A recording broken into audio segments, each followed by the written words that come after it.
Tonight, a crystal clear message from a federal judge to the White House. You are not above the law. With that same judge threatening to hold members of the Trump administration in contempt for refusing to bring back a man mistakenly for a number of reasons, in fact, why the judge is heading toward that unprecedented step and what it means for the freedom of a man considered mistakenly deported.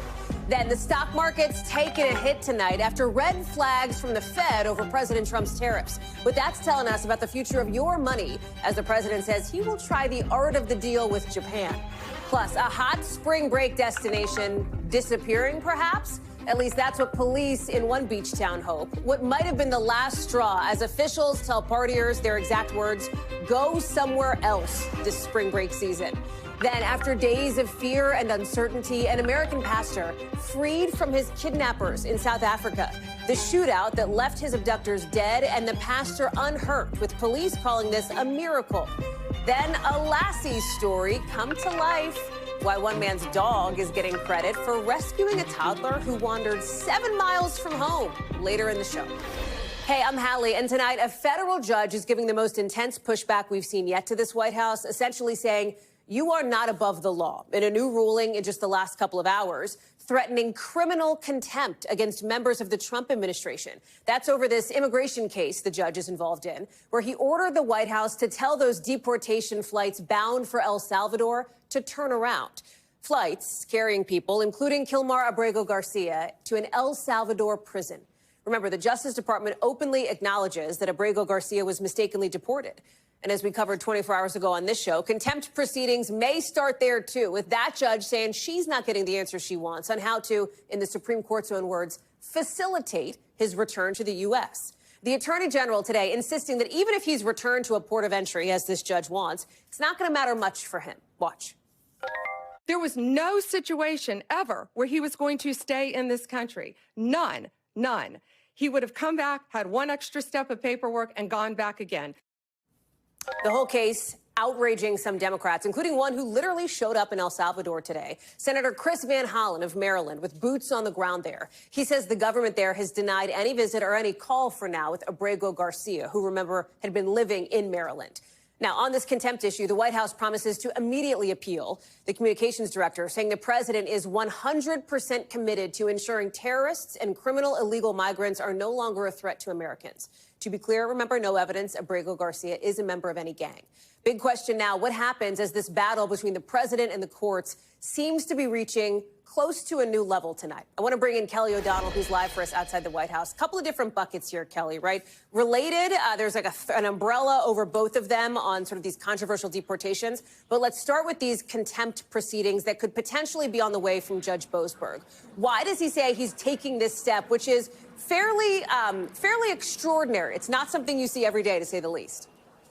You don't, and it is customary that there is vigorous back and forth between parties who are trying to work whatever they can on behalf of their client, in the case of the administration, the government's position, or the other litigants. So it's not an easy place to be at this level of legal back and forth. So to get to a point where a judge feels that he needs to do this is very much a sign that he is deeply frustrated that the government in this case is not being responsive to the specific questions and demands that the court is making. Part of what he says is this, that the Constitution does not tolerate willful disobedience of judicial orders, especially by officials of a coordinated branch who have sworn an oath to uphold it. So these lawyers, of course, do, in fact, swear that type of oath. To permit such officials to freely annul the judgments of the courts of the United States would not just destroy the rights acquired under those judgments, it would make a solemn mockery of the Constitution itself. That's a very pointed, very specific rebuke of the government's conduct. Of course, all lawyers have to swear as members of the bar that they will follow the rules and procedures, and those who work in the Justice Department also take an oath to the Constitution, and that's part of what he was tapping into there. There's this other situation here, right? The controversial deportation of this Maryland man who'd been living in Maryland, Kilmar Abrego Garcia. And Senator Van Hollen, the Maryland senator, says he didn't get the answers he was looking for on the ground there so far. Like more on his condition, how he's doing, how his health is doing. He's suggesting he wants Congress now to step in. I want to play it. Why should the taxpayers of the United States pay the government of El Salvador to lock up a man who was illegally abducted from the United States and committed no crime. So, Kelly, some Democrats clearly see a potential importance in this political message here, but the White House feels the same way on its own messaging, right? Very much so. In fact, in just the last few minutes, the White House has brought into the briefing room the mother of Rachel Moore, and the woman who was murdered in a case that had been just concluded, and there was an illegal immigrant who was convicted and is now incarcerated. That is not Gilmar Abrego Garcia, but it's another instance. And she gave very painful personal testimony to the reporters in the briefing room, her experience about what she's gone through. The White House clearly trying to counter the public messaging by reminding the public from its point of view that the safety of American citizens is on the line here, not directly addressing some of the questions about why it has not complied with some of the requests of the court. It does still argue that Abrego Garcia is a member of MS-13. That is not something that there is evidence to show. They make other claims about, by extension, he's therefore a foreign terrorist, also something that they cannot provide specific information about. Kelly O'Donnell covering lots of things tonight there at the White House, starting us off tonight. Kelly, thank you very much. We're going to have more on what seems to be this growing tension between the executive and judicial branch coming up in just a little bit in our breakdown tonight. Also tonight, the markets closing down after some new red flags from the Fed about the president's trade war, saying the tariffs will probably make inflation worse. Look at this. The Dow down nearly 700 points, red for the S&P, res for the NASDAQ. By the way, that dive for the NASDAQ driven mostly by NVIDIA, the big chip maker, raising its own red flags about the trade war with China. It's all happening as President Trump today says he's going to step into trade talks this week, starting with Japan. I want to bring in Brian Chung, who's joining us now. Start with what we heard from the Fed today. Markets hated it. Regular Americans looking at the 401ks probably didn't love it either here. How big of a departure were they from what Jay Powell, the Fed chair, has been saying? Yeah, and I mean, look, the markets didn't like it because what he was saying was that we really don't know how this is going to impact the economy. But if it is going to impact the economy substantially, it's going to be on the negative side. That's because of higher prices and maybe even the worry that companies could at some point maybe even start to lay people off. He was saying that the impact of the tariffs was significantly higher than they had been modeling for. And that raises the question about whether or not it will also be significantly putting pressure on inflation and on the economy. So we did hear from the Fed chair kind of talking about the broad stakes here and describing how, yes, the economy still looks good for right now, but this threat is looming out there as a result of this unpredictable policy from the White House. Now, again, this is the Federal Reserve Chairman. The reason why we pay so much attention to him is because he's essentially the steward of the U.S. economy, using interest rates to lever us and make sure that we are steering clear of any sort of a recession. So if he's worried about the outlook, well, then you do worry about what's going to happen with Fed policy. Could they be tilted into aggressively changing interest rates as a result of the tariff uncertainty? That remains unknown. The next meeting is in 3 weeks, but I want to leave you kind of here with the final words that he said in his speech. He actually quoted Ferris Bueller in saying, life moves pretty fast. Hallie, apparently so does tariff policy. Did you have that on your bingo card, the Ferris Bueller quote? I've covered the Fed for a long time. That is the first time I've heard a Ferris Bueller reference from the Fed chair. Did he also sing a Beatles song, too, or was it just the one quote? No, it was just the one quote. Okay. Although there is a big tariff mention in Ferris Bueller. They talk about Smoot-Hawley in there. So I don't think that's what this hit is about. We have talked about it on this show before, Brian. What's so interesting here on the NVIDIA thing, kind of the darling of the tech industry, right? I mean, this is stock you and I have had these conversations about months ago, kind of in a previous life, right, about how they were driving so many of the gains, now dragging the market down as they're revealing more about how they're trying to navigate this whole tariff situation, right? Yeah, and this is a company that we've talked a lot about, but regular people might be like NVIDIA. What is that? They're a big chip maker, and their market cap is humongous. So any sort of move in NVIDIA stock is going to impact the larger stock market as well. NVIDIA making chips, and they are a 2.5 trillion with a T market cap company. They reported yesterday after the closing bell that they would be taking, get this, a $5.5 billion hit as a result of U.S. export controls that will limit their ability to sell certain chips to China. That is a really substantial deal for this company that, again, as I mentioned, whenever they make a big move, the whole rest of the market makes a big move. They were down 6.9% today. Year to date, they have gotten hammered, down over 20%. That, by the way, is the reason why when you look at the NASDAQ, that's the more tech-heavy sector, they had an even harsher slide on Wall Street today than the other markets did. The NASDAQ down 3% today, Hallie. Brian Chung, lots to follow. Thank you. Also tonight, the health secretary, Robert F. Kennedy Jr., contradicting one of his own agencies, saying there's an epidemic denial of autism, a disorder that he claims is preventable. Doctors and therapists in the past were not stupid. They weren't missing all these cases. The epidemic is real. RFK Jr. there, speaking just a day after the CDC report we told you about on yesterday's show on autism in the U.S., finding 1 in 31 kids now have been diagnosed by the age of 8, compared to 1 in 150 in 2000, 1 in 54 in 2016. Kennedy's promising to do a lot of testing and research to find out the cause, but health officials mostly say, hey, listen, this spike, as much as it exists, is because there's more awareness now of autism. There's more diagnosis because of that awareness as well. I want to bring in Berkeley Loveless Jr., who's joining us now. What has not been the case from experts, and let's be very, very clear about it, is a link between vaccines and autism. That has been repeatedly debunked by experts who say there is no evidence to show that. Despite that, you have Secretary Kennedy coming out in this very high-profile event today, contradicting his own experts in his own agency that he now runs. Explain this to us. Right. So a lot of what research says contradicted what Kennedy said today. So as you noted before, a lot of research indicates the rise in autism is due to more surveillance, reduced stigma, and just overall better diagnosis. And so throughout today, Kennedy really focused on environmental exposure. So things like food, water, our air, our medicines potentially contributing to autism. A lot of people have pushed back on that as well. And so Kennedy also pushed back on genetics. He said that genetics, quote, do not cause epidemics.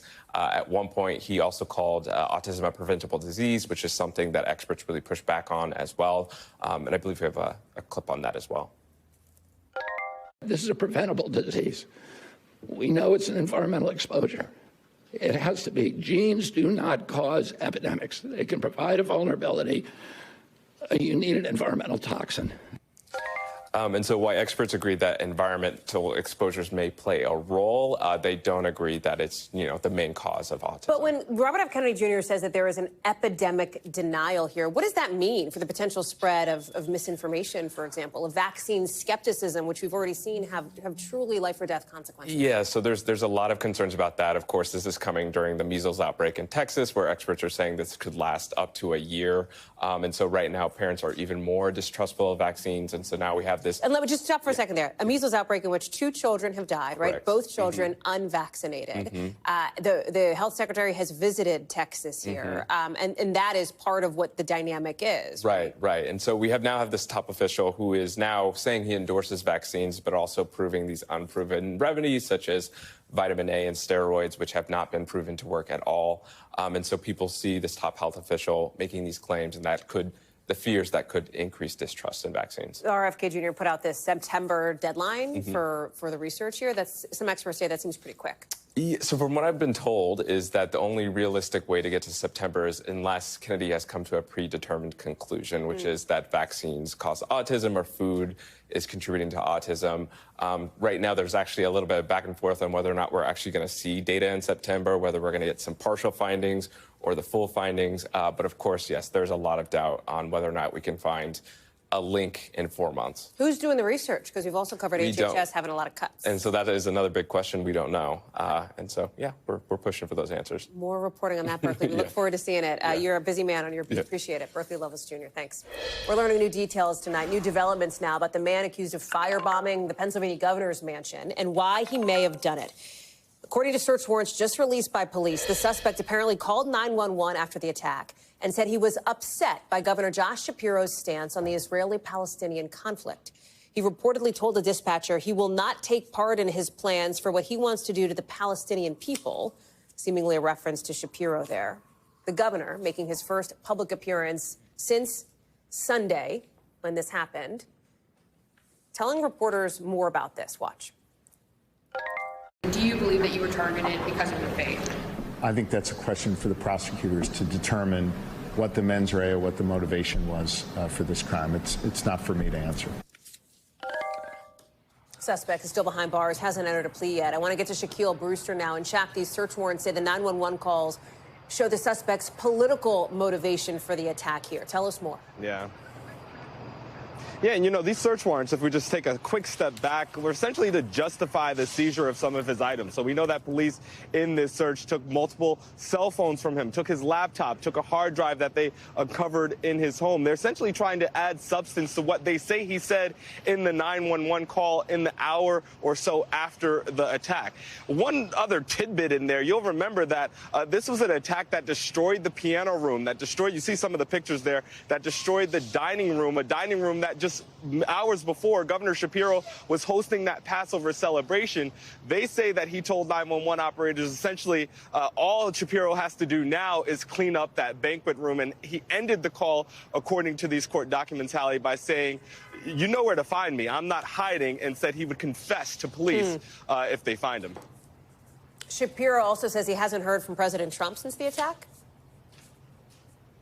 Yeah, and you know, it was especially striking because throughout the press conference, and this was for an unrelated event, but you can imagine all the questions were about the attack on Sunday. And throughout the press conference, you heard Governor Shapiro talk about the support that he's been receiving, the outpouring of support, the prayers that he's been getting. The phrase that he used, he said, they've sustained he and his family and lifted their spirits, which made the contrast all the more notable when he was asked directly about President Trump. Just take a look at that moment. Did you hear from President Trump at all after this? I haven't, no. Now, to be clear, President Trump did acknowledge the attack on Monday in the Oval Office when reporters asked him about it. He said that the attacker was no fan of Donald Trump, called him a whack job. But you see, though, that feeling, that sentiment at least didn't extend to a phone call to the Pennsylvania governor, Hallie. Jack Brewster, thank you very much for that. Also tonight, parents and city officials in Dallas demanding answers over how a 17-year-old student allegedly got a gun into a school there and opened fire, even after a shooting at the same school almost exactly a year ago. In the most recent one, 5 people, ranging in age from 15 to 18, were hurt, including at least 3 who were shot after the suspect opened fire in a hallway. 2 of those victims are still in the hospital. The suspect, who you're seeing here, turned himself into police hours after the shooting. It was captured on camera. We are identifying the 17-year-old because he's considered an adult in the state of Texas. The incident happened exactly a year after a different student with a gun shot a classmate in the leg at the same building. NBC's Jesse Kirsch is live in Dallas for us. And we've got not just this new video of the suspect turning himself in. We have a lot of questions here on how the gun got inside and how that comports with what the school and officials had previously said about security in the building. Talk us through it. Yeah, Hallie, and just to remind people, yesterday, officials had said that the security procedures in place at the school were working as they should, both in terms of the way that the staff was working and in terms of the way their equipment was working during what they referred to as intake, which to me translates as when students are entering the building. But we've now been able to review an arrest affidavit which sheds more light on how this gun was able to get into the school allegedly. The arrest affidavit from investigators says that surveillance video showed an unidentified student letting the suspect into the building at an unsecured door. And that is when the suspect allegedly opened fire, shooting at multiple students, striking multiple students. And in one particularly graphic moment that investigators describe in this affidavit, they allege that the suspect approached a student who was not able to run away and appeared to shoot point blank at that student. So those are some of the details we are learning from what investigators have so far put together. We've also heard from a man who runs a community anti-violence group, and he tells me that he met with this suspect and then helped facilitate his surrender to authorities last night. Here's part of our conversation earlier today. He wanted to turn himself in. He had the opportunity presented to him not to turn himself in at that particular moment because there wasn't no warrant for his arrest.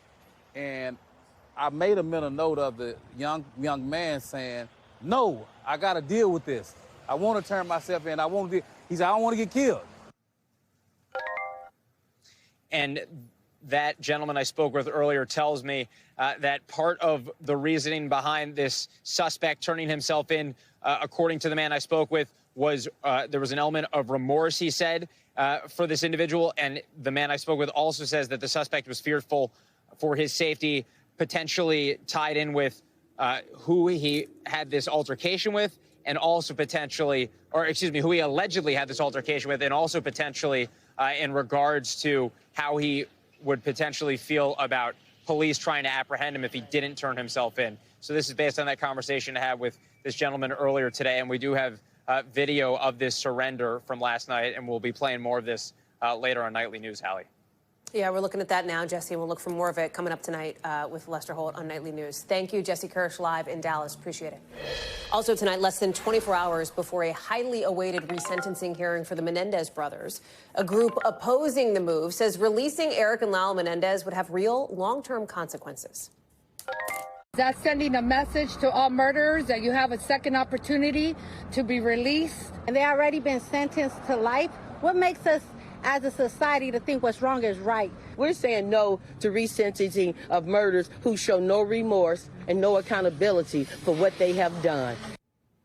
The group, made up of people who have all lost a family member to murder. Remember, that big resentencing hearing is going to get started tomorrow after a judge ruled that they can move forward with it. It's one of the paths that could bring the Menendez brothers one step closer to freedom.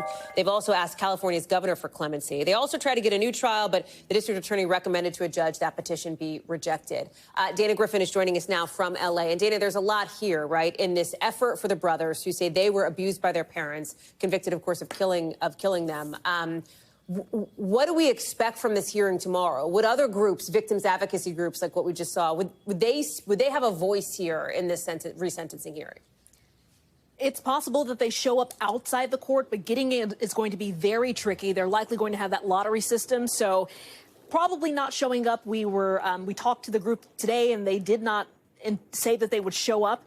But as far as the Menendez family, they say there's no updates today. I did speak to a spokesperson who did say that their aunt, Terry, Eric and Lyle's aunt, who we know got very ill over the weekend. She was found unconscious in her L.A. hotel room. She was taken to the hospital. She will not be in attendance. She has been a staunch supporter of getting the brothers resentenced, but they say that she is recovering. You know, that press conference today, this was called Justice for Murdered Children. These are not victims related to the Menendez case, but these families of murder victims say they do not want the brothers resentenced because it sets a precedent. Listen. There's no second chances. We don't get second chances at all. They shouldn't be able to be set free and live their little happy life because we don't get to live ours. So what happens tomorrow is we show up, and likely the judge will address the concerns from the Menendez family, who has called out the DA, claiming that they violated some sort of law by showing graphic photos in court during the motion hearing last week. So maybe that's something that they take up firsthand. But both sides will be able to present their case and express why they feel either the brothers should not be resentenced, as D.A. Hochman has said he is not supporting this. And then you will also hear from the Menendez brothers' attorney on why they should be resentenced. We know that they are expected to appear virtually, and this could last 2 days. Not unclear how soon the judge will make a decision, but we hope by Friday. Hallie? Dana Griffin, thank you very much for that. Much more to get to here on the show, including the new details we are just learning about the sudden death of star Michelle Trachtenberg, what a medical examiner is saying late tonight. Plus, some news everybody should have seen coming about Fire Festival 2.0. More on that after the break.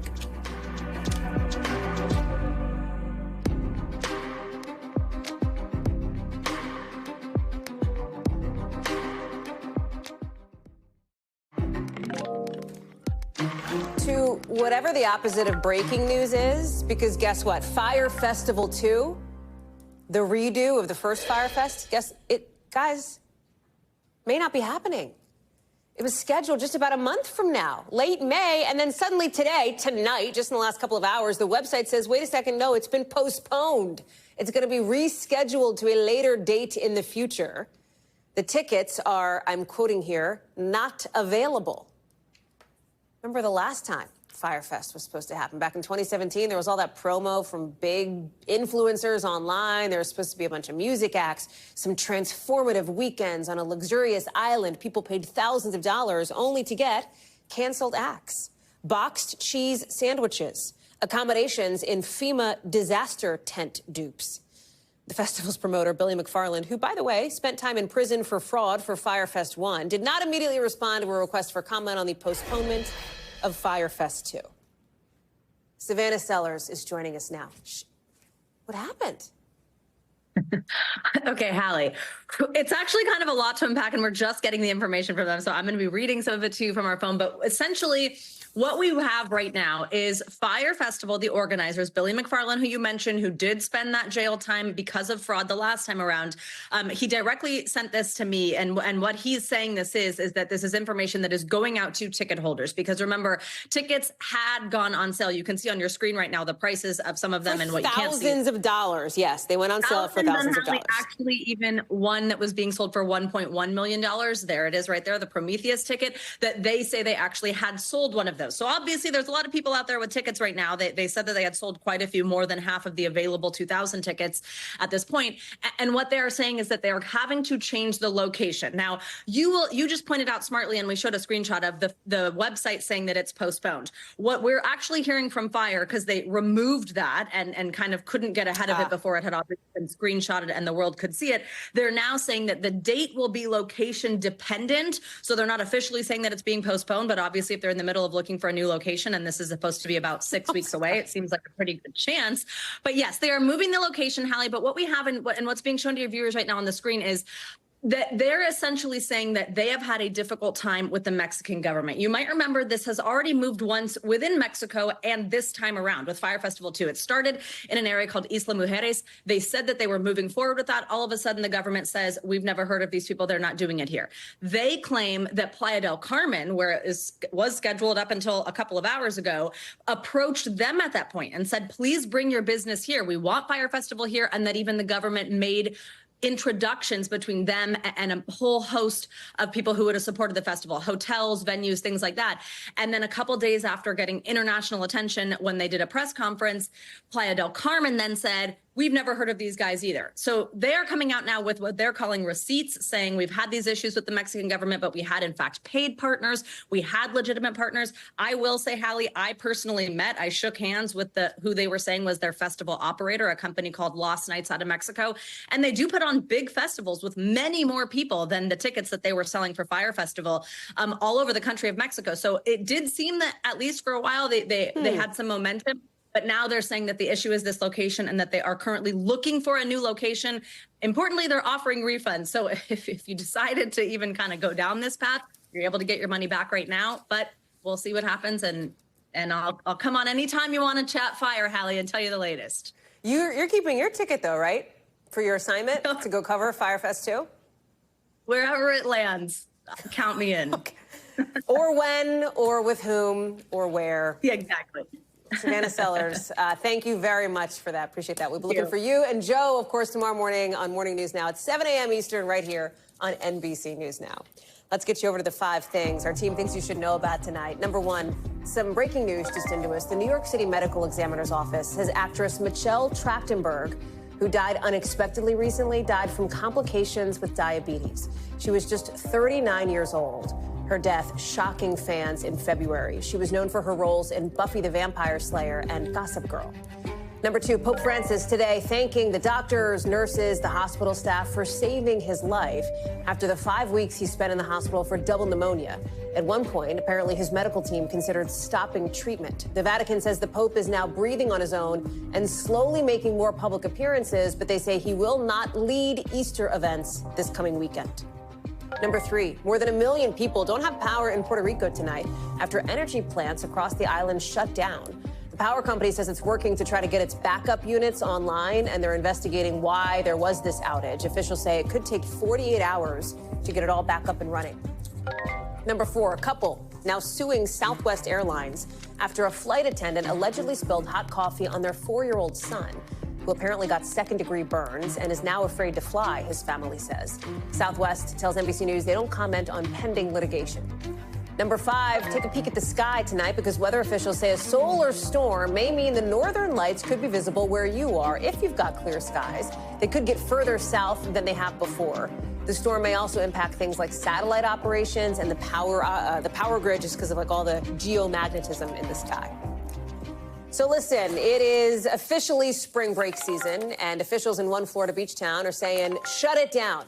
They're telling these partiers, go somewhere else. The Panama City Beach police chief saying they are done, that they're not going to be a spring break town anymore. That's what they say, mostly because of scenes like what you're looking at right now. Just tons of people sort of running all over. The police chief saying, in part, every year we try to manage it, and every year it brings more challenges, saying he's not willing to risk the safety of our city to hold on to something that no longer works.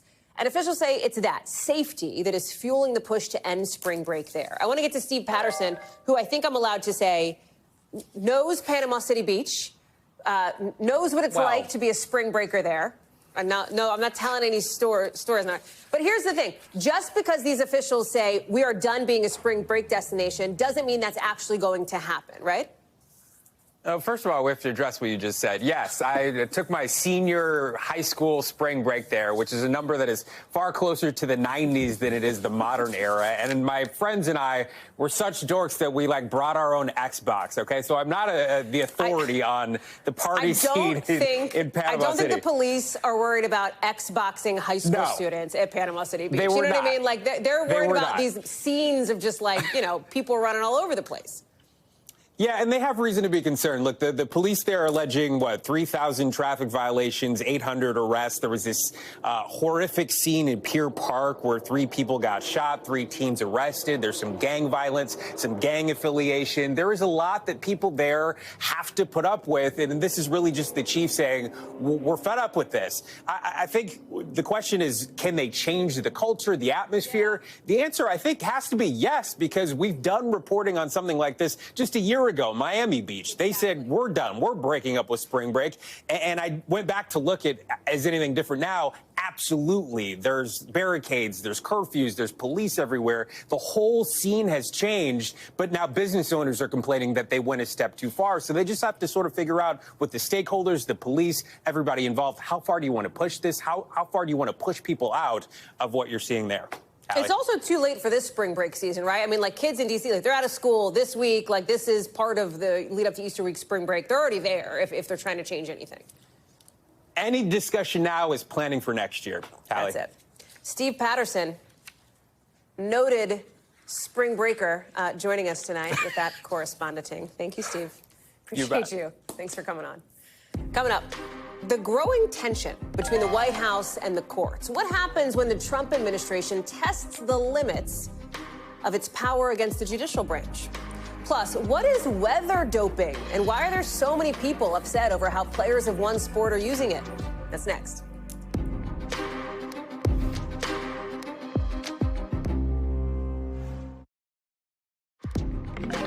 Back to our top story tonight, this ongoing battle between the Trump administration and the judicial branch. At the very least, the friction there. As we told you about at the top of the show, one judge eyeing the potential for criminal contempt proceedings against the Trump administration. But that is far from the only example of how some legal experts say the president is flirting with outright defiance of the courts altogether. One, new today, has to do with how people around the world get information out of the White House. Here's the breakdown. One of the president's preferred ways to take questions comes from a group you don't always see, but definitely hear. Mr. President. So, Mr. President. Yeah, go ahead. Wait, go ahead. In the Oval Office, on Air Force One, on trips abroad, a smaller circle of reporters known as the pool. About 13 rotating reporters and photographers from various TV, radio, newspaper, and online outlets traveling with the president, who need to be ready on a moment's notice, anywhere, anytime. Yes.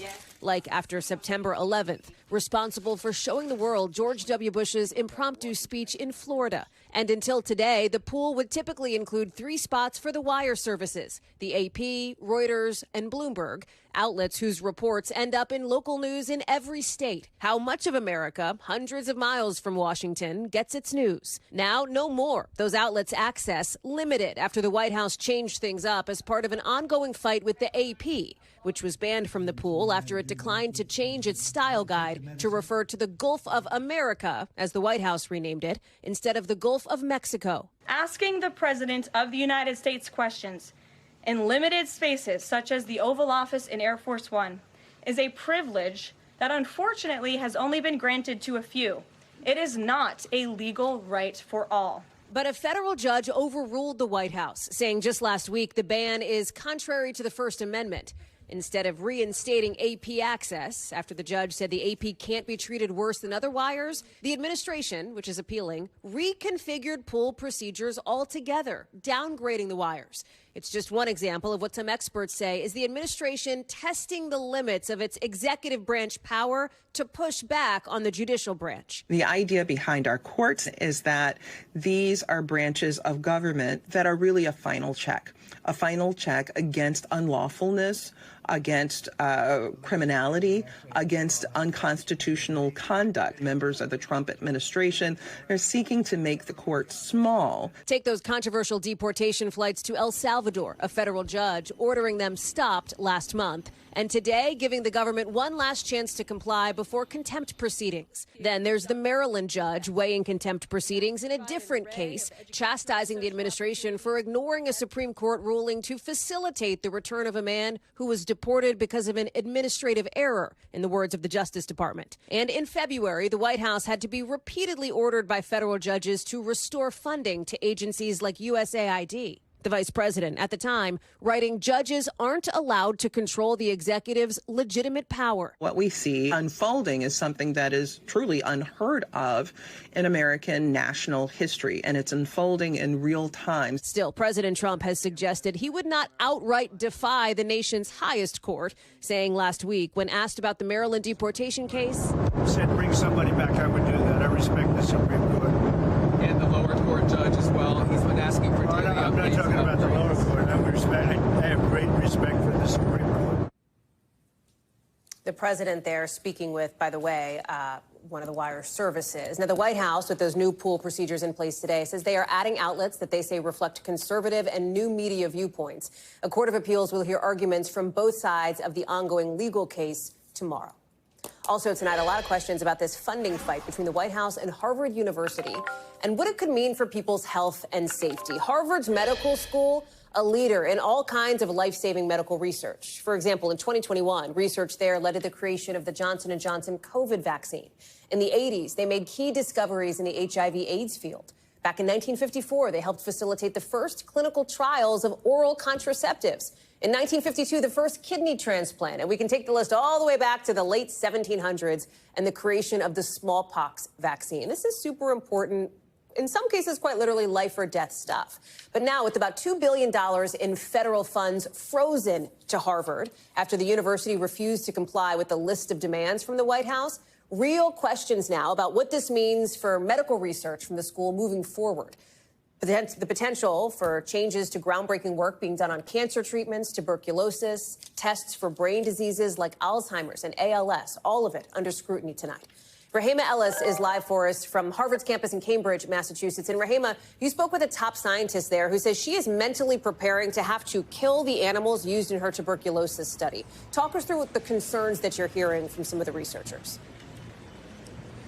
That is a huge concern for Dr. Sarah Fortune, who is the chief of immunology and infectious diseases at Harvard School of Public Health. But these kinds of concerns are impacting scientists all over this university because, as Dr. Fortune says, you cannot just, as she's been told to cut off, to cease all of her research immediately on tuberculosis. She says that has a profound effect because you can't just stop important, critical research like this and then turn it back on immediately. Take a listen. The country has made an investment over time in the research that's going to improve human health, and cutting it off just stops it, blows it up, and then it doesn't restart. You can't actually blow it up and then refund it and think everybody's going to just turn the lights back on and start again. It doesn't happen that way, says Dr. Fortune. In fact, she says in her tuberculosis research, now that it's been shut down, it could take a decade for them to get back to the kind of developmental studies that they're doing. It could take a decade to get back there. Hallie? Rahema Ellis live for us there in Cambridge tonight. Rahema, thanks for being on top of it and for staying on that story. Appreciate it. NBC News covers hundreds of other stories every day, and because it can be tough to read or watch or listen to them all, our bureau teams have done it for you. This is what they tell us is going down in their regions in a segment we call The Local. Out of our Northeast Bureau, new video shows somebody in a gas mask storming a Massachusetts courthouse. He allegedly pepper sprayed security, look at him there, and then punched some people before cops tackled him. Officials say this is the third serious incident to happen in this particular courthouse since March. He's now facing several charges. Fortunately, nobody was hurt.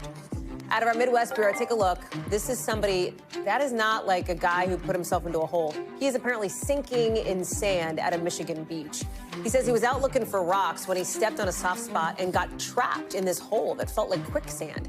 He was able to get to his phone to call 911. Emergency responders had to get there. They got him out just fine. And out of our Southern Bureau, so-called weather doping is creating some controversy at a discus competition in Oklahoma. Basically, the wind was so strong that it helped each discus sail even farther. One Olympic medalist broke his own world record twice. Now, some commentators are saying that this should be added to the banned list. I guess they're going to try to, ban too much wind. We've reached out to World Athletics, but we haven't heard back. Coming up, the dramatic rescue of an American pastor kidnapped in South Africa, the shootout that led to his freedom. Next.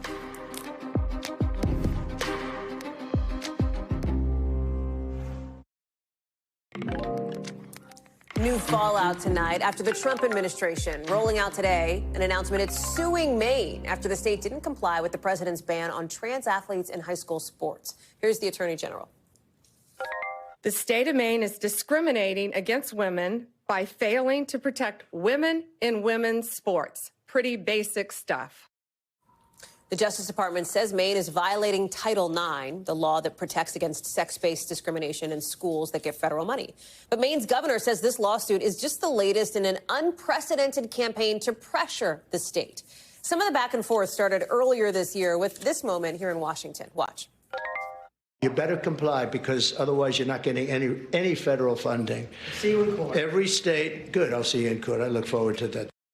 I'll see you in court, the governor says. The president says, okay. Looks like that is where this is headed here. Some human rights groups argue that what the administration is doing is an attack on trans kids and say these students should be protected instead of targeted. Ryan Riley is joining us now. You saw it in that very notable moment in the East Room, right? See in court, the governor says. That is where this is going here. Walk us through the dynamics and where this heads. Yeah, I mean, this press conference was a little bit unusual. I mean, the one today with Pam Bondi. The one today with Pam Bondi, which we'll have a clip of in a minute. But essentially here you had advocates who were not part of the Justice Department standing behind the Justice Department podium. It's just a little bit strange, covering DOJ all these years. That's not typically what you see. But in this case, you do have these advocates and making pretty political statements, including ones that are supportive of the president. Take a listen to what Pam Bondi had to say during part of it.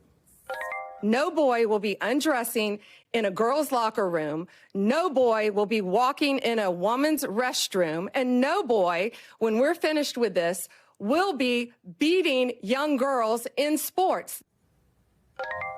You see in the background there, Riley Gaines was a big advocate for a lot of these issues there.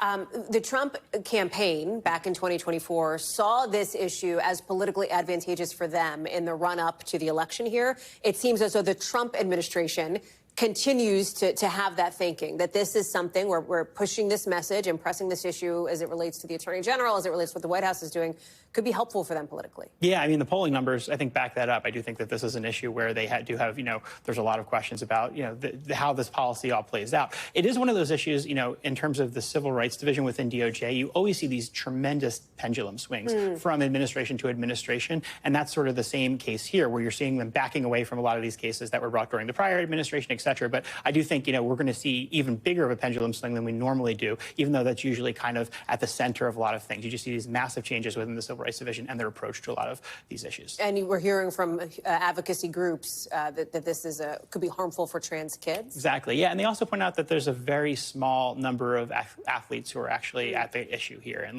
for the resources of the federal government to be focused on that, given, all that's going on in the world, they question whether that's worth the resources of the federal government targeting that. Ryan Riley, our justice correspondent with us tonight. Ryan, thank you very much. Appreciate it. Also tonight, overseas, an American pastor is free after, in the words of South African police, a miraculous rescue that involved a violent shootout with the people who abducted him. It all started back last week when Josh Sullivan was apparently kidnapped at gunpoint in front of his congregation, in front of his wife and children, which led to days of uncertainty and lots of calls for prayer back home in Pastor Sullivan's Tennessee hometown. All of you have heard of the kidnapping of one of our missionaries, Josh Sullivan, and we need to be praying for him and his safe return, and that God would take care of him. Then late overnight, a shootout erupting outside a safe house in a town just about a dozen miles away from where the church where the pastor was abducted. Police opening fire on a car that had Pastor Sullivan and 3 of his alleged kidnappers in it. When the dust settled, all the kidnappers in the car were dead. The pastor was unhurt. NBC's Keir Simmons is following this one for us. Keir, what happened here? How did this happen? I know you've been talking with some of the pastor's family, who I have to imagine are just like relieved beyond that he's okay. Yeah, I mean, they are people of faith, so they had faith that they would see him again, but they are talking tonight about it being a miracle that he is unharmed, as you described it there, Hallie, when the 3 abductors that were in the car with him trying to escape when they were confronted by the police were all killed in the same car. So he survives in that vehicle. Everybody else is killed. That, as far as the family are concerned, is a sign that their prayers have been answered. I spoke to his father-in-law tonight. He says he got a call from his son, so the brother of his daughter who is married to his son-in-law. He says he dropped to his knees, he thanked God, and he talked about how this family were in this church in Eastern Cape that they had set up, that they had created in a township. And then he is at the pulpit leading a sermon. His 6 children are in the congregation as well as his wife. When as you say, he's pulled from that pulpit by this armed gang and then held for those 5 frightening days. His father-in-law now describing how they view that moment when he was rescued.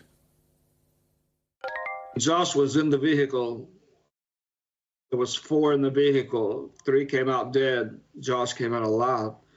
He was in the same vehicle that was filled with bullets. So there's that's 100% God, yes. He says his daughter was in tears when she called. He spoke to Josh himself. He says his words to me were, "I love you." My words to him were, "I love you." This is a family that have really held together, and a community that have really held together, prayed together for the outcome to this that they now are enjoying, if you like. We're hearing of some celebrations in the community, and that's not surprising, right? Josh is fine. He is well. He is with his wife and kids, Hallie. Keir Simmons, just a remarkable story. Thank you very much for bringing us those details and that interview. Good to see you, pal. Coming up here on the show, another extraordinary story of a real-life lassie helping to save a toddler who wandered miles in the wilderness. Wait till you hear the details. Next.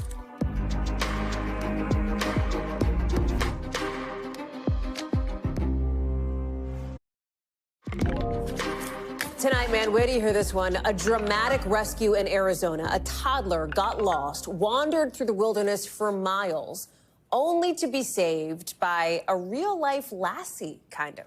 Our Marquise Francis has the story, proving every dog has its day. On Scotty Dutton's ranch, Buford, come on. His dog Buford protects the property nightly. But Tuesday morning, Dutton says he came across something else. I see Buford coming down the deal right there with a little blonde-haired boy with him. Like a scene straight out of Lassie. And, of course, Lassie. Dutton says he recognized the boy immediately. I had heard that morning about the missing child, so I knew it was him. Police say a 2-year-old wandered from his home in Seligman, Arizona, about 100 miles south of the Grand Canyon. His parents reported him missing the night before. The sheriff's office there launching a 16-hour search. The toddler trekking a whole 7 miles from home. A long journey that Dutton says could have been extremely dangerous even for an adult. He lucked out there. The terrain's really rough. I mean, we got mountain lions, coyotes, he had a lot of stuff to deal with for as long a hike as he made. Dutton says the boy was a little shaken up with a few scratches, but he was mostly fine. I was so happy to find that little guy and make sure he was okay and getting back to his parents. I'm just really, really glad that he wasn't hurt. In the end, it looks like man's best friend made the rescue. Marquise Francis, NBC News. That does it for us for this hour. More coverage picks up right now.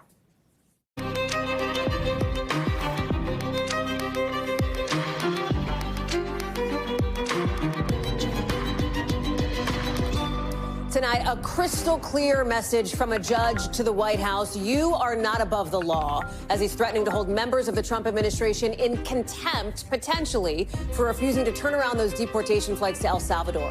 Why the judge is heading toward that unprecedented step. As we're learning, the White House is appealing a separate case tonight. Then the stock market's taken a hit after a red flag from the Fed over President Trump's tariffs. What that's telling us about the future of your money, as the president is now saying he's made big progress on a possible deal with Japan. Plus, the health secretary, Robert F. Kennedy Jr., going against one of his own agencies over what he calls an epidemic denial of autism. By some say he's raising confusing contradictions around what's behind the disorder.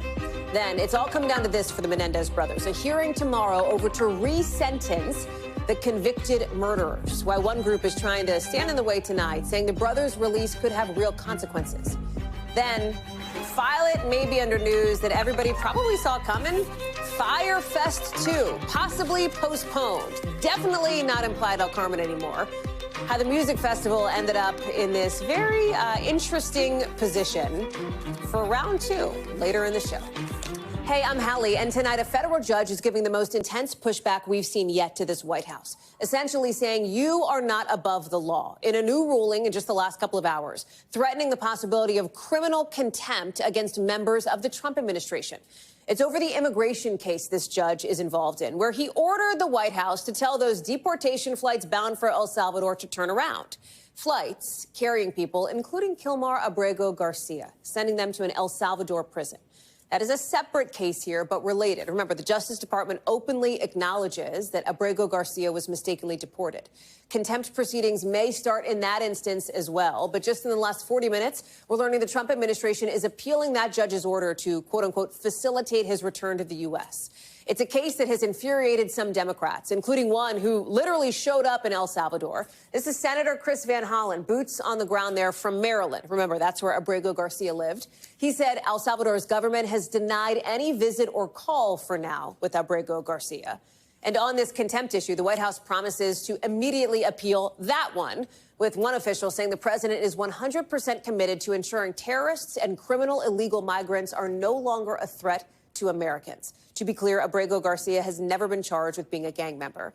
Big question now, what happens as this battle between the executive branch and the judicial branch, between the president and the courts, starts to reach a whole new level tonight? I want to bring in David Noriega, who's live for us in Los Angeles. So let's start here with this potential contempt proceeding against the Trump administration here. How could this even work? What's the next deadline on this front? What are we hearing? Yeah, so for a little bit of context, this comes after weeks of Judge Boasberg ordering the government to provide information on the details of those flights, what the judge refers to as times and numbers, the times that these flights left, how many deportees were on them, when exactly, how that coincides with the timeline of when he ordered the flights to turn around, et cetera. And it's important that he put it in these terms because he's saying the reasons the government has been giving for not turning over that information, namely that it is part of foreign policy, diplomatic dealings that are strictly the purview of the executive branch, is not legitimate because all he's asking for is information, sort of knowable information, names and numbers, times and numbers, as he put it, not sort of secret diplomatic stuff. Now, the government nevertheless has largely refused to hand over that information. That is why the judge now has this finding of probable cause for contempt. But that does not mean he has yet found them in contempt. It means that he is indicating he has enough to proceed with contempt proceedings. He is giving the government one opportunity to purge itself in legal terms of the eventual contempt proceedings by basically securing custody of the people that were sent to El Salvador, enough to allow them basically a habeas hearing, to allow them an opportunity to defend themselves against the allegations being made against them. He makes a point of saying that they don't need to be brought to the United States. They don't even need to be taken out of that prison. They just need to be given a chance to plead their case. And if the government does that, then he will not proceed with contempt, with any kind of contempt hearings. Now, the government, as you pointed out, plans to immediately appeal this, which suggests that it is not actually going to take the steps necessary to avoid those contempt proceedings. Hallie? There's also, and again, these are two different buckets here, but kind of related as they both fall under this sort of controversial deportation umbrella, if you will, the Abrego Garcia case, because the government has appealed that now. In just the last half an hour, we got word here that that has sort of officially been filed here. The new documents that the government says is evidence of Abrego Garcia's gang membership. His family, of course, denies that. His attorneys do as well. I know this is only coming in a couple of minutes ago, but what have we learned so far as you and the team have combed through this all? Yeah, so look, Pam Bondi sort of put some of these documents online as part of the administration's efforts to bolster its claim that Abrego Garcia is or was a member of MS-13. Having gone through the documents that she put up, it doesn't seem to fundamentally alter the picture, but it adds a substantial amount of detail to the government's case here, right? We knew from the beginning that the government's position, law enforcement's position, that Abrego Garcia was MS-13 came from a confidential informant that accused him of being a part of the gang. That hasn't changed. The family continues to say that that confidential informant was simply wrong. Some things, you know, for example, they point out the fact that the confidential informant claimed that he was a member of the Western clique of MS-13, which is based in New York, in a part of the country where Abrego Garcia never lived. These documents indicate that it was a gang officer, so not just a regular patrol officer, but a specialized gang officer that made these claims, which the government seems to think gives them some more credibility. This all still needs to get hashed out, but it doesn't. The short of it is it doesn't fundamentally change the factual picture, but it does add some detail to the government's position. Hallie? David Noriega, one other thing real quickly, too, is we talked about Senator Chris Van Hollen, who went down to El Salvador, didn't get much out of it, it seems, right? Couldn't get to the prison, couldn't find Abrego Garcia, didn't get an update on his health, didn't get an update on sort of where he is or how he's doing, right? Totally, and that's completely not surprising. Hallie, this prison is basically designed to be a black box. That's something that the Salvadoran government openly admits. The people that I've spoken to who have either clients who are lawyers, lawyers I've spoken to who have clients there, or family members who have loved ones there, have told me that is one of the most distressing things about this, is that it is by design impossible to establish contact with the people inside. So no, it's not surprising that if this trip was not planned in advance, if he didn't have a meeting with Bukele planned out in advance, if he's not one of Bukele's allies, but is in fact an adversary, that he would not get access to this prison, because very few people get access to the prison. When the press gets access to it, it's very controlled, very minded tours. This is very strictly controlled by the Bukele government, and that's not going to change anytime soon. Hallie? David Noriega live for us there from L.A. Thank you very much for that. We're going to have much more on this tension between the executive and judicial branch coming up later in the show in our breakdown. But first, tonight, the markets in the red after red flags from the Fed about the president's trade war, saying the tariffs are probably going to make inflation worse. I mean, I hate to tell you, but look at that. The Dow down 700, S&P down, the NASDAQ down. And by the way, that drop of 3% for the NASDAQ, driven in large part by NVIDIA, that big chip maker, raising its own red flags about the trade war with China. It's all happening with President Trump in just the last hour, says he is stepping into the arena with trade talks with Japan. I want to bring in Shannon Pettypiece, who's joining us now. Let's start there, Shannon, because the president loves to, fashion himself as somebody who can do the art of the deal.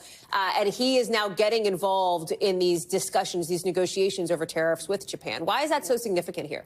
Well, I've actually been talking to a lot of former trade negotiators from past administrations about what we could potentially expect here, because the president is trying to do these sort of lightning round trade deals. There's as many as 75 countries, and he says he wants to do these in 90 days before this tariff pause runs out. Obviously, Japan's one of our biggest trading partners. Right. So that is a crucial relationship you're going to see the president involved in. But, trade negotiators are saying don't expect too much here.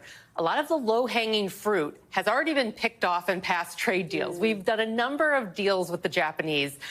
So the barriers that are in place are usually the ones the Japanese feel very strongly about, because it's protecting a domestic industry that's very important. For example, rice is one a lot of U.S. officials raise as something the Japanese are very protective of, or because there's a lot of health and safety concerns that the Japanese have about American food, products that they say don't meet their standards. And those aren't easy ones to take down either. So what we could maybe see is agreements like the Japanese agreeing to buy products from us, either agricultural products in other areas or industrial products, or maybe like a little bit of a lowering of a tariff. But there's not an expectation here of some big grand bargain coming. Well, this 90-day pause is in place on the most of the most punishing tariffs that the president has put in place here. Did I say the word pause? I can't remember. It is a pause. It's a pause. Yes, okay. I'm barely speaking English. After that, though, there's this concern about what will happen. And that's what the Fed chair, Jay Powell, is talking about, that, hey, that could actually slow economic growth. That could make inflation worse. Prices go up. And that's part of why you saw the markets react today. Yeah. And unemployment go up. Yeah. If there's an economic slowdown, there's going to be rising employment. And the big fear he's concerned about, usually when unemployment goes up, prices go down. So it kind of offsets it a little bit. What happens when prices go up and unemployment goes up? You've got people out of work and now paying things more stuff. expensive. Yeah. That's the stagflation nightmare everyone is worried about. And that's what he's warning about here. But otherwise, he's saying the economy is actually kind of in decent shape. It's kind of on good footing that we're going into this, which sort of drives home the point of we were on an economy headed towards a soft landing, and now here we are because of these tariff actions by the president, potentially jeopardizing all of that. In plain English, isn't what the Fed chair is essentially saying, and he's not directly saying, but isn't it essentially what he's saying, that this is largely self-inflicted? Yeah, that this is the policies of one man, President Trump, have put these in place, and that's why we're on the trajectory that we're on right now with talk of employment and rising prices. Did he get into it all, this the sort of vision that the president has to sort of bring manufacturing, bring factories back to America? You know, he would probably have said that's outside of the periphery of the Fed. Fair. He's just trying to keep unemployment low and inflation low. Yeah. Single-minded tunnel vision on keep that. Inflation down. Shannon Pettypiece, good to see you. Thank you very much for being with us tonight. Also tonight, you've got the Health Secretary, Robert F. Kennedy Jr., contradicting his own agency, saying there's an epidemic denial of autism, a disorder he calls preventable. Doctors and therapists in the past were not stupid. They weren't missing all these cases. The epidemic is real. Yeah, thank you.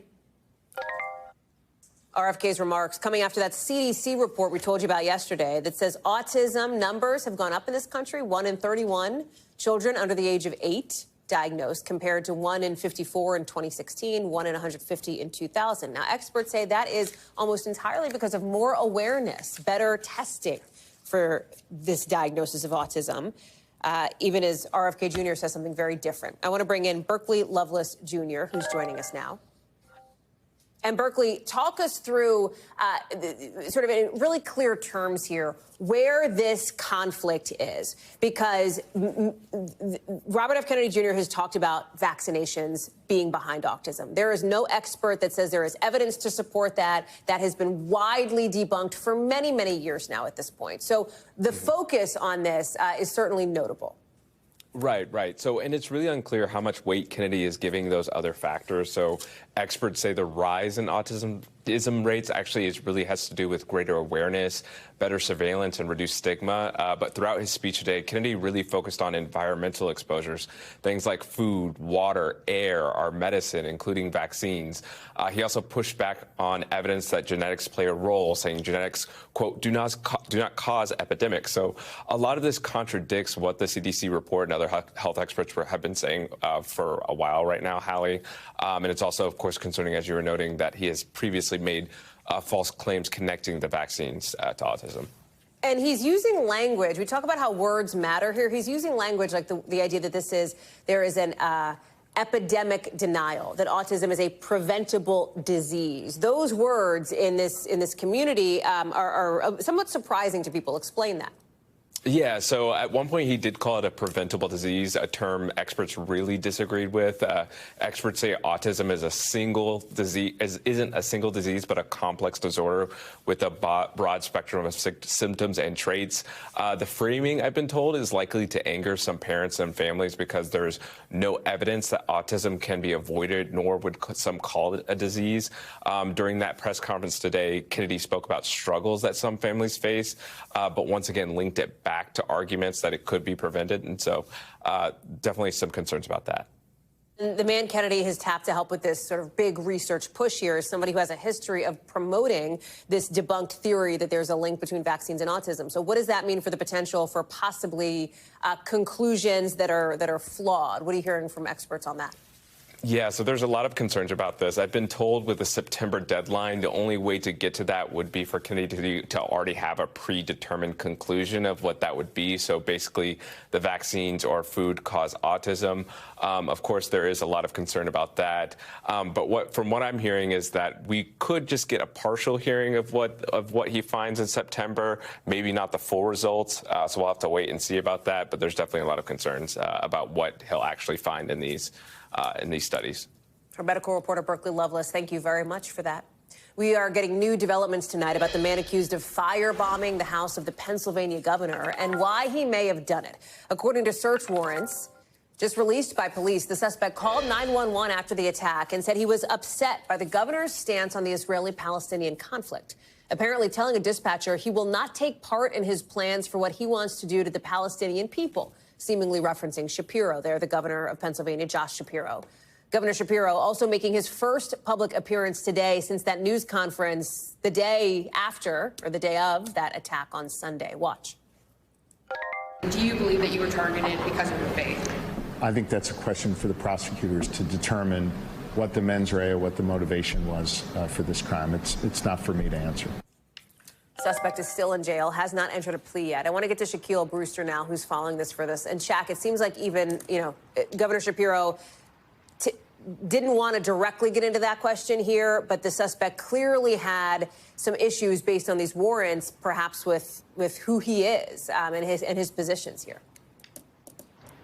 Yeah, a lot of tidbits in those warrants and that you read, and you saw some of the quotes that police say he said in the minutes after the attack to that 911 dispatcher. I should mention the reason why we know this is because police needed to file this with the judge to justify some of the seizures of his phone. He had 3 phones that they took from his home. They took a laptop. They took a hard drive. They said that in that call in the minutes after the attack that this suspect also mentioned where he attacked. He said something to the effect of all Shapiro needs to do is clean up a dining room. You'll remember that Governor Shapiro, just hours before that attack, was in that dining room having a Passover celebration. During the attack, he was sleeping with his family, with his kids, and with some guests that were in the house there.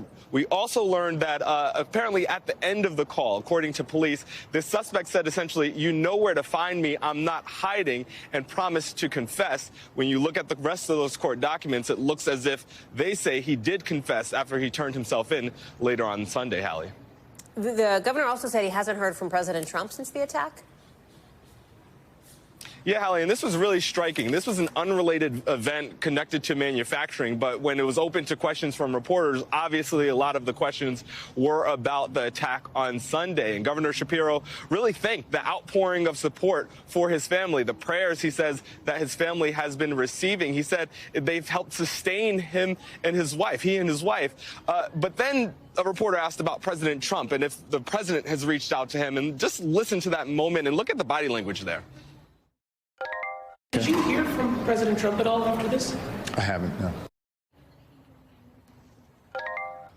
A very quick answer from the governor. To be clear, President Trump has acknowledged the attack. He called the suspect a whack job, said he's not a fan of Trump, but clearly it didn't extend to a call to the governor of Pennsylvania, Hallie. Shaq Brewster, thank you very much for that reporting. Staying on top of that story for us tonight. To Dallas now, where parents, city officials are demanding answers over how a 17-year-old student allegedly got a gun into a Dallas school and opened fire, despite a shooting at the same school almost exactly a year ago. 5 people in this most recent shooting were hurt, ranging in age from 15 to 18. 3 of them were shot after the suspect opened fire in a hallway. 2 of them are still in the hospital. The suspect, who's 17, turned himself into police hours after the shooting. Video you can see here that we are just getting into us now. This is all happening almost exactly a year after a different student, armed with a gun, shot a classmate in the leg. NBC's Jesse Kirsch is in Dallas for us tonight. And Jesse, I know you're talking with one of the people who played a role in getting the suspect to turn himself in. Walk us through that and some of the details of this, from how this person allegedly got in the building, opened fire, to then ending up surrendering essentially hours later. Yeah, and as you alluded to, Hallie, this is a school that was already under the microscope because of a past shooting incident, so begs the question of if security measures had been improved enough following that incident to try to prevent something happening again. Authorities yesterday had said that their protocols, their personnel were working as they should, their equipment was working as they should. But we've now been able to review an arrest affidavit, and in that affidavit, investigators allege that surveillance video showed an unidentified student letting the suspect into the school through an unprotected door, essentially. And so that is how the suspect allegedly got into the school and then began shooting and striking multiple students. And authorities specifically allege that there was one student who was not able to run away that authorities say appeared to be shot at from point blank range, is how it's described, point blank, by the suspect. As you mentioned, I spoke with a man who says that he met with the suspect yesterday. This man is the leader of a community anti-violence organization, and he says he helped facilitate this 17-year-old suspect's surrender to authorities. Here's part of my conversation with that community organizer. Me looking at him, I didn't see a killer. I didn't see what I seen the next day on the video, which they was alleging to him. I said, whoa. But I didn't see that in the kid. I did not see that in that moment. He said this suspect did express some remorse and also expressed concern for his safety, whether it be from the people he had the shooting incident with or potentially from authorities in the process of trying to apprehend him, what might have unfolded if he did not turn himself in directly. Hallie? Jesse Kirsch live for us tonight in Dallas. Jesse, thank you. Out west, less than 24 hours before a highly awaited, highly anticipated resentencing hearing for the Menendez brothers. A group opposing the move says releasing these brothers, Eric and Lyle, would have real long-term consequences.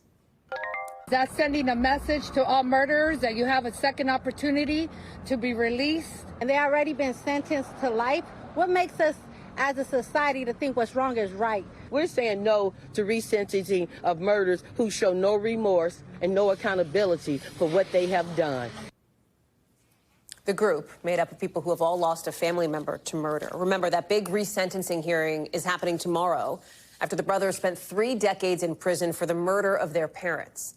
This is all happening after a judge ruled to move forward with resentencing, even though the L.A. District Attorney is against it. Resentencing is just one option the brothers have on their path toward potential freedom. They've also asked California's governor for clemency.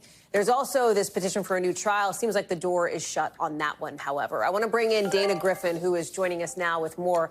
Talk us through the expectations for how tomorrow could go down. Might there be a decision tomorrow? Might that come weeks later? What are the dynamics at play? You know, everything is on the table at this point, Hallie. So we expect both sides to essentially reprise the arguments that we heard last week that turned into these hour-long presentations for a motions hearing that should have just lasted 15 minutes. So we know that the DA, the prosecution, they are going to argue that the brothers do not deserve resentencing because of all the, quote, lies that they have told over the years and not coming clean. And then you have the Menendez defense that says their prison record should be the primary consideration here. So this is likely going to be held over 2 days, Thursday, Friday, and we believe that both sides will take up as much time as they'd like, and the judge could possibly weigh in as early as Friday. Now, many people wonder, how soon could we get that? Is he going to do it immediately? We hope so, considering what he did last week with issuing his decision on the resentencing moving forward immediately. But he also has the option to mull it over the weekend or come back and issue a ruling maybe in writing. So that's something that we will be watching for. We do know that the Menendez brothers will appear virtually, according to a family spokesperson.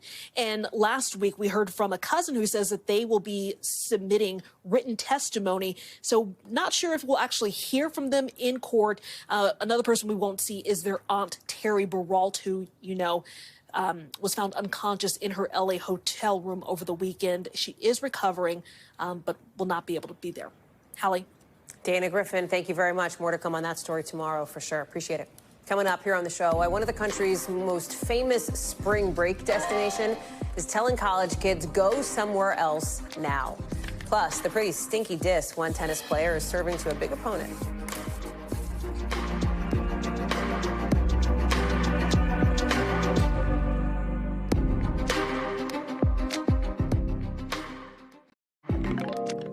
why Serena says she didn't actually diss Drake at the Super Bowl. But first, I don't know, what's the opposite of breaking news?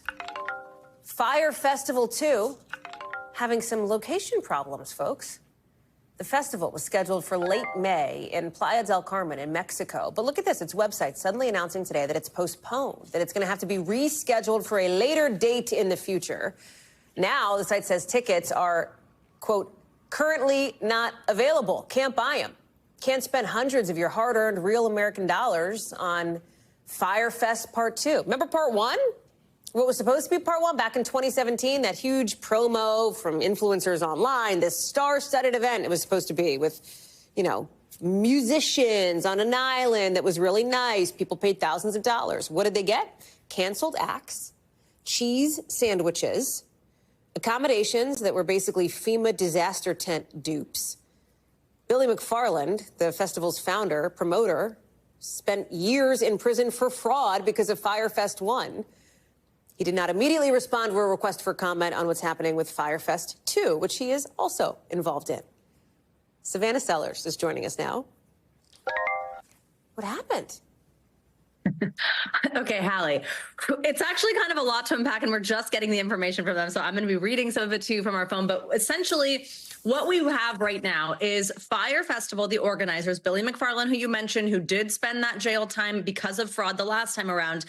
He directly sent this to me. And what he's saying this is that this is information that is going out to ticket holders. Because remember, tickets had gone on sale. You can see on your screen right now the prices of some of them and what you can't see. Thousands of dollars. Yes, they went on sale for thousands of dollars. Actually, even one that was being sold for $1.1 million.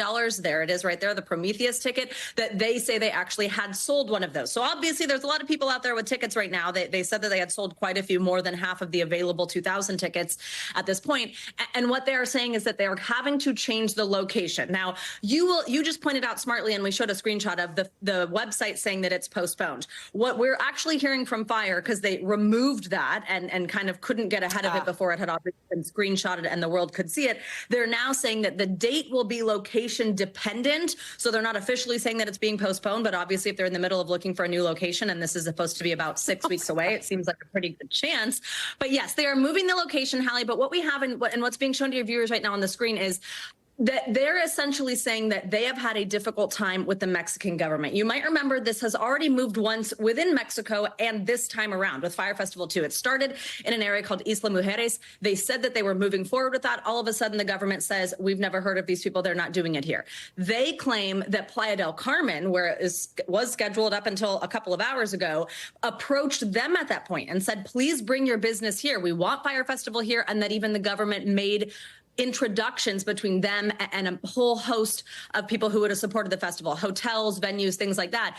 And then a couple days after getting international attention, when they did a press conference, Playa del Carmen then said, we've never heard of these guys either. So they are coming out now with what they're calling receipts, saying we've had these issues with the Mexican government, but we had in fact paid partners. We had legitimate partners. I will say, Hallie, I personally I shook hands with who they were saying was their festival operator, a company called Lost Nights out of Mexico. And they do put on big festivals with many more people than the tickets that they were selling for Fyre Festival all over the country of Mexico. So it did seem that at least for a while they had some momentum. But now they're saying that the issue is this location and that they are currently looking for a new location. Importantly, they're offering refunds. So if you decided to even kind of go down this path, you're able to get your money back right now. But we'll see what happens. And I'll come on anytime you want to chat Fyre, Hallie, and tell you the latest. You're keeping your ticket, though, right? For your assignment to go cover Fyre Fest 2? Wherever it lands, count me in. Okay. Or when, or with whom, or where. Yeah, exactly. Savannah Sellers, thank you very much for that. Appreciate that. We'll be looking for you and Joe, of course, tomorrow morning on Morning News Now at 7 a.m. Eastern right here on NBC News Now. Let's get you over to the 5 things our team thinks you should know about tonight. Number 1, more than 1 million people don't have power in Puerto Rico tonight after energy plants across the island shut down. The power company says it's working to try to get backup units online, and they're investigating what caused this. It could take up to 48 hours to fully restore. Number 2, some breaking news just into us. The New York City Medical Examiner's Office says actress Michelle Trachtenberg died from complications with diabetes. Remember, her abrupt death at just 39 years old shocked fans in February. Trachtenberg was known for her roles in Buffy the Vampire Slayer and Gossip Girl. Number 3, one couple now suing Southwest Airlines after a flight attendant allegedly spilled coffee on their 4-year-old son. The boy apparently had second-degree burns and is now afraid to fly, according to the family. Southwest Airlines tells NBC News they don't comment on pending litigation. Number 4, tennis player is now apologizing after asking for her opponent to put on deodorant because, according to Harriet Dart, she smelled bad.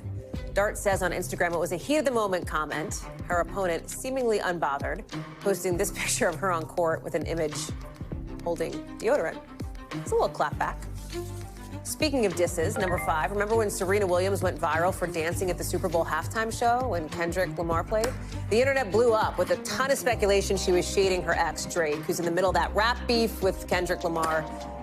Well, Williams is now saying she would never do that. That wasn't her intention. She says she never had any negative feelings toward Drake. Also tonight, it is spring break season, and officials in one Florida beach town are telling spring breakers, go somewhere else. Panama City Beach Police Chief saying they are done, that the city cannot be a spring break town anymore, mostly because of scenes like what you're looking at now, just total mayhem. The police chief saying in part, every year we try to manage it, and every year it brings more challenges. Saying, I'm not willing to risk the safety of our city to hold on to something that no longer works. And that's what it comes down to, safety, according to officials there. That's what's really fueling this push to end spring break there. I want to get to Steve Patterson, who I think I'm allowed to say knows Panama City Beach, knows what it's like to be a spring breaker there. No, I'm not telling any stories now. But here's the thing. Just because these officials say we are done being a spring break destination doesn't mean that's actually going to happen, right? First of all, we have to address what you just said. Yes, I took my senior high school spring break there, which is a number that is far closer to the 90s than it is the modern era. And my friends and I were such dorks that we brought our own Xbox. Okay, so I'm not the authority on the party scene in Panama City. I don't think the police are worried about Xboxing high school students at Panama City Beach. They were you know not. what I mean? Like they're worried about these scenes of just people running all over the place. Yeah, and they have reason to be concerned. Look, the police there are alleging, 3,000 traffic violations, 800 arrests. There was this horrific scene in Pier Park where 3 people got shot, 3 teens arrested. There's some gang violence, some gang affiliation. There is a lot that people there have to put up with, and this is really just the chief saying, we're fed up with this. I think the question is, can they change the culture, the atmosphere? The answer, I think, has to be yes, because we've done reporting on something like this just a year ago, Miami Beach. They said, we're done. We're breaking up with spring break.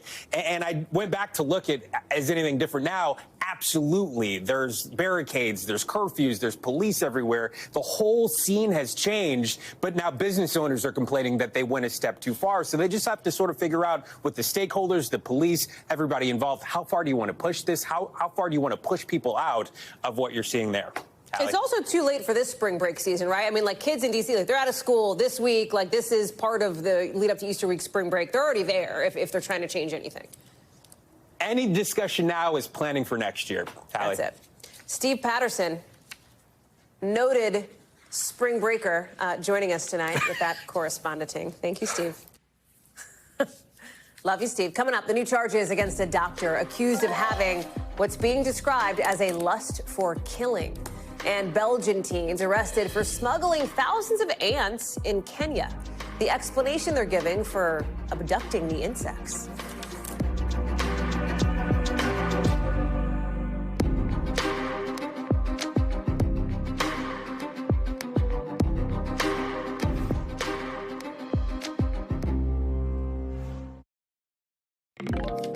NBC News covers hundreds of international stories every day, and because it can be tough to read or watch or listen to them all, our teams around the world have done it for you. Here's a look at what they're watching in a segment we call The Global. Out of Germany, a doctor is facing new charges for allegedly murdering 15 patients. Prosecutors say the doctor had, in their words, a lust for killing and injected his patients with some kind of a drug cocktail without their consent. The palliative care patients, whose ages range from 25 to 94, would then go into respiratory arrest and die within minutes. The doctor even set some of their houses on fire to cover up the crimes. Out of Lebanon, the country now banning Snow White from movie theaters. Why? Because the Israeli actress Gal Gadot, the movie's star, is on their boycott list. The Lebanese government also banned previous films starring the actress, like Wonder Woman. NBC News reached out to Disney for comment, but we haven't heard back. And out of Kenya, 2 Belgian teens are now facing charges after an apparent ant abduction. Take a look. The ants, thousands of them, all packed up in test tubes to be smuggled out. Kenyan officials say this is part of a trend, trafficking lesser-known species out of the country. The boys say they were just collecting the ants for fun, and they didn't know it was illegal. Back to our top story now, this ongoing tension between the Trump administration and the judicial branch, between the White House and the courts. As we told you about at the top of the show, one judge eyeing the potential for criminal contempt charges. It all comes as the president, as some experts say, the president may be flirting with outright defiance of the courts altogether, including a fight with one media outlet in particular. Here's the breakdown. One of the president's preferred ways to take questions comes from a group you don't always see, but definitely hear. Mr. President. So, Mr. President. Yeah, go ahead. Wait, go ahead. In the Oval Office, on Air Force One, on trips abroad, a smaller circle of reporters known as the pool. About 13 rotating reporters and photographers from various TV, radio, newspaper, and online outlets traveling with the president who need to be ready on a moment's notice, anywhere, anytime. Like after September 11th, responsible for showing the world George W. Bush's impromptu speech in Florida. And until today, the pool would typically include 3 spots for the wire services, the AP, Reuters, and Bloomberg, outlets whose reports end up in local news in every state. How much of America, hundreds of miles from Washington, gets its news? Now, no more. Those outlets' access limited after the White House changed things up as part of an ongoing fight with the AP, which was banned from the pool after it declined to change its style guide to refer to the Gulf of America, as the White House renamed it, instead of the Gulf of Mexico. Asking the President of the United States questions in limited spaces, such as the Oval Office in Air Force One, is a privilege that unfortunately has only been granted to a few. It is not a legal right for all. But a federal judge overruled the White House, saying just last week the ban is contrary to the First Amendment. Instead of reinstating AP access, after the judge said the AP can't be treated worse than other wires, the administration, which is appealing, reconfigured pool procedures altogether, downgrading the wires. It's just one example of what some experts say is the administration testing the limits of its executive branch power to push back on the judicial branch. The idea behind our courts is that these are branches of government that are really a final check against unlawfulness, against criminality, against unconstitutional conduct. Members of the Trump administration are seeking to make the court small. Take those controversial deportation flights to El Salvador, a federal judge ordering them stopped last month, and today giving the government one last chance to comply before contempt proceedings. Then there's the Maryland judge weighing contempt proceedings in a different case, chastising the administration for ignoring a Supreme Court ruling to facilitate the return of a man who was deported because of an administrative error, in the words of the Justice Department. And in February, the White House had to be repeatedly ordered by federal judges to restore funding to agencies like USAID. The vice president at the time writing judges aren't allowed to control the executive's legitimate power. What we see unfolding is something that is truly unheard of in American national history, and it's unfolding in real time. Still, President Trump has suggested he would not outright defy the nation's highest court, saying last week when asked about the Maryland deportation case, Said bring somebody back, I would do that. I respect the Supreme Court. And the lower court judge as well. He's been asking for daily I'm not talking about the lower court. I have great respect for the Supreme Court. The president there speaking with, by the way, one of the wire services. Now, the White House, with those new pool procedures in place today, says they are adding outlets that they say reflect conservative and new media viewpoints. A court of appeals will hear arguments from both sides of the ongoing legal case tomorrow. Also tonight, a lot of questions about this funding fight between the White House and Harvard University and what it could mean for people's health and safety. Harvard's medical school, a leader in all kinds of life-saving medical research. For example, in 2021, research there led to the creation of the Johnson & Johnson COVID vaccine. In the 80s, they made key discoveries in the HIV/AIDS field. Back in 1954, they helped facilitate the first clinical trials of oral contraceptives. In 1952, the first kidney transplant. And we can take the list all the way back to the late 1700s and the creation of the smallpox vaccine. This is super important in some cases, quite literally life or death stuff.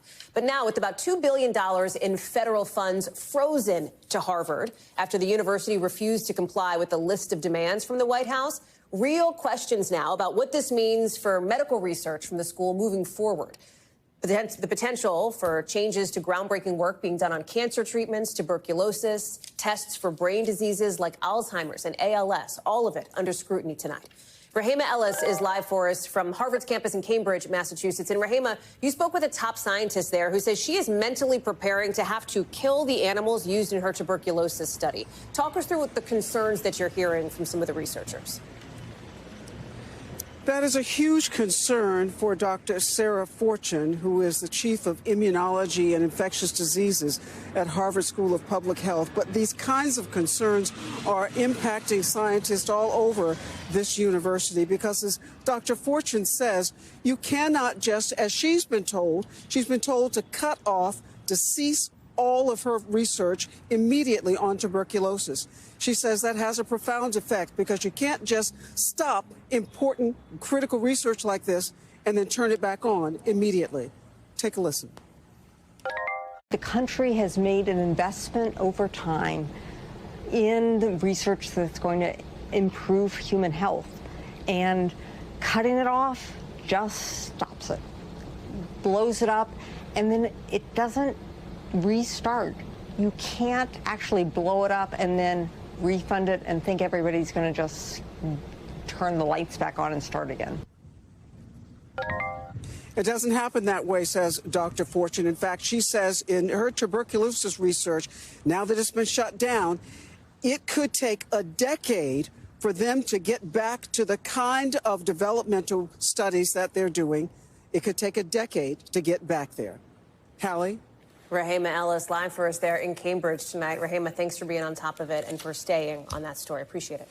Coming up, the dramatic rescue of an American pastor kidnapped in South Africa. The shootout that led to his freedom. Next.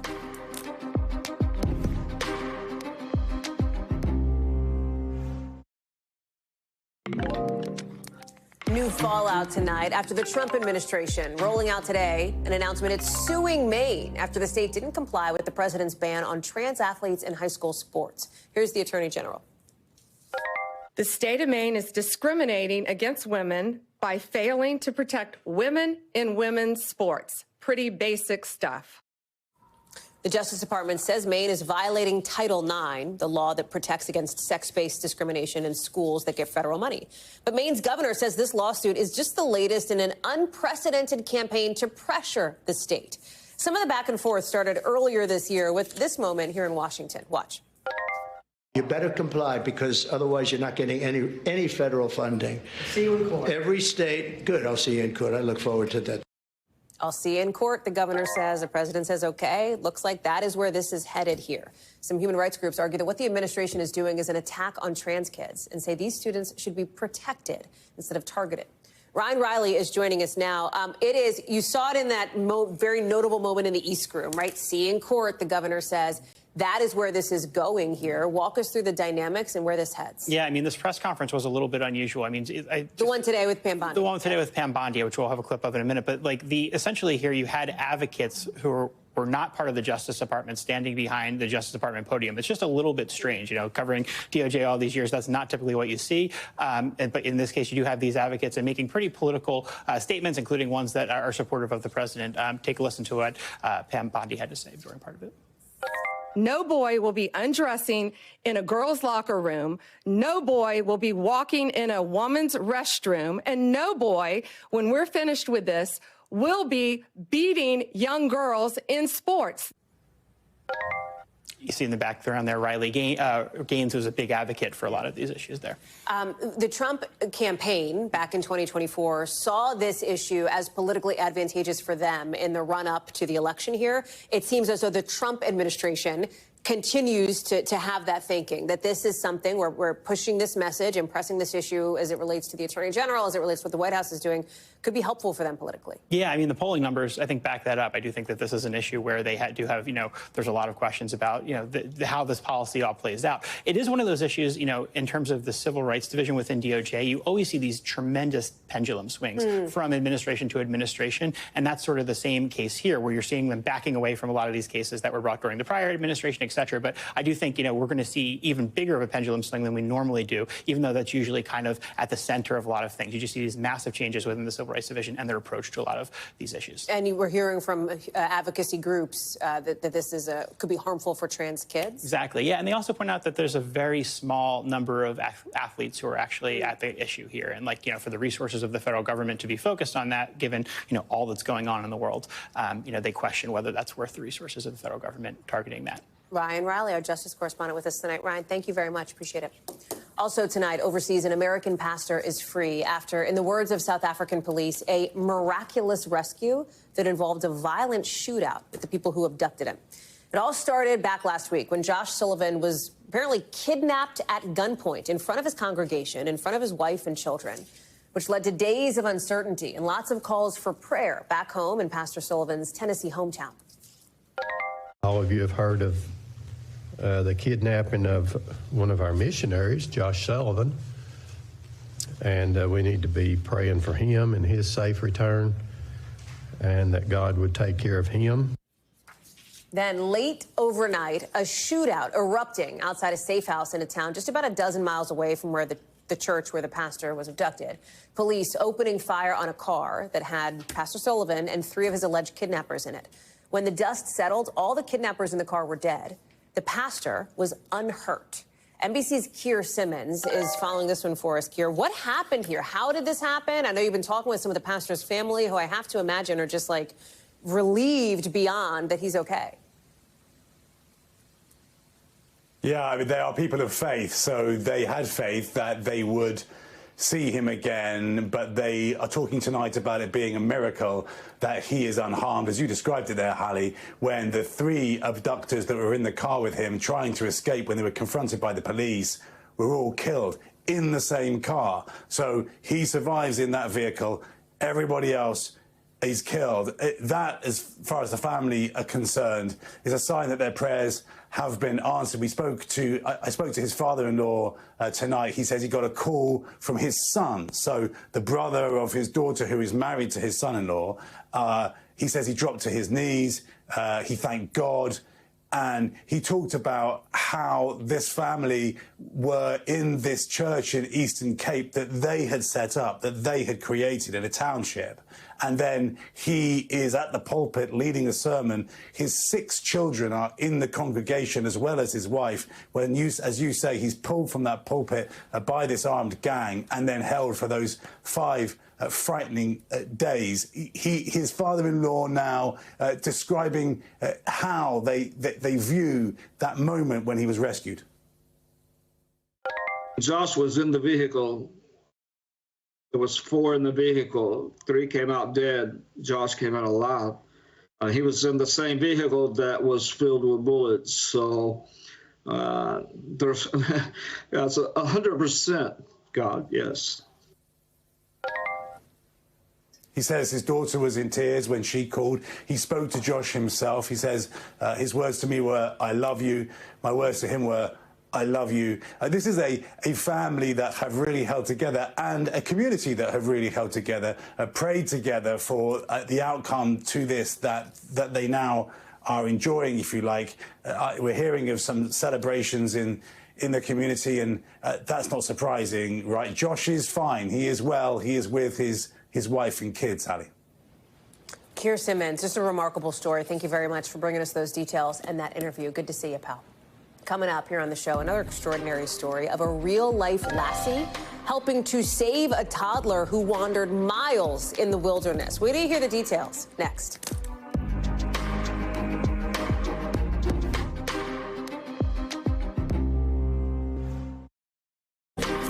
Tonight, man, where do you hear this one? A dramatic rescue in Arizona. A toddler got lost, wandered through the wilderness for miles, only to be saved by a real-life lassie, kind of. Our Marquise Francis has the story, proving every dog has its day. On Scotty Dutton's ranch, Buford, come on. His dog Buford protects the property nightly. But Tuesday morning, Dutton says he came across something else. I see Buford coming down the deal right there with a little blonde-haired boy with him. Like a scene straight out of Lassie. And, of course, Lassie.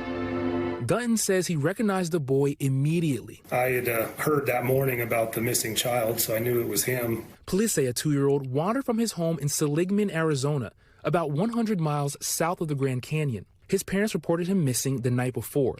The sheriff's office there launching a 16-hour search. The toddler trekking a whole 7 miles from home. A long journey that Dutton says could have been extremely dangerous even for an adult. He lucked out there. The terrain's really rough. I mean, we got mountain lions, coyotes, he had a lot of stuff to deal with for as long a hike as he made.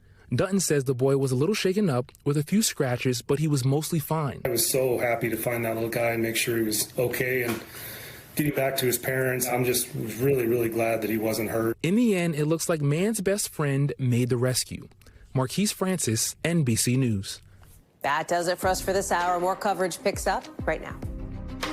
Thanks for watching. Stay updated about breaking news and top stories on the NBC News app or follow us on social media.